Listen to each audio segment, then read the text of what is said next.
I was creating my Iceland travel guide, I had to ask you guys, what questions do you have if you're traveling to Iceland this summer? And so many of you guys got back to me and said, what the heck do we pack?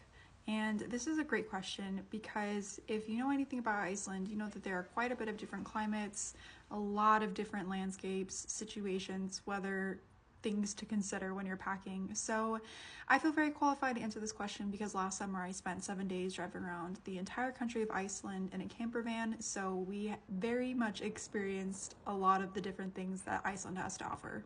First things first, definitely bring waterproof gear like hiking boots, jackets. A good windbreaker is great to have when you're in very windy situations like this one, but you probably won't need it as often as most of the time you just drive down the road and it is solved. The climate while we were there was around 40 to 60 degrees, depending on where we were at. Obviously, towards the glaciers and the ice lagoons, it was much colder than towards the southern coast, which was a little bit warmer, a little bit more humid and wet.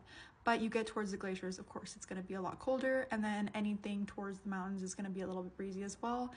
And any day where it's cloudy, it's going to be obviously a bit chillier.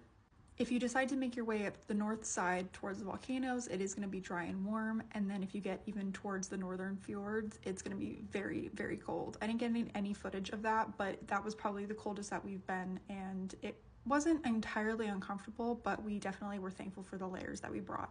A lot of the websites online when we were doing our research said to bring thermal layers and thicker gear, but we were totally okay with normal, at least I was okay with normal leggings, boots, socks.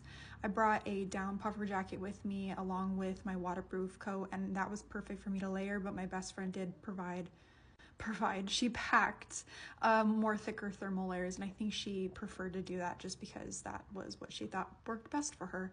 So I hope that helps, and if you're interested in traveling to Iceland this summer, I highly recommend going because you'll experience midnight sun, and basically you'll have 24 hours of sunlight to just frolic around the entire country of Iceland. Enjoy!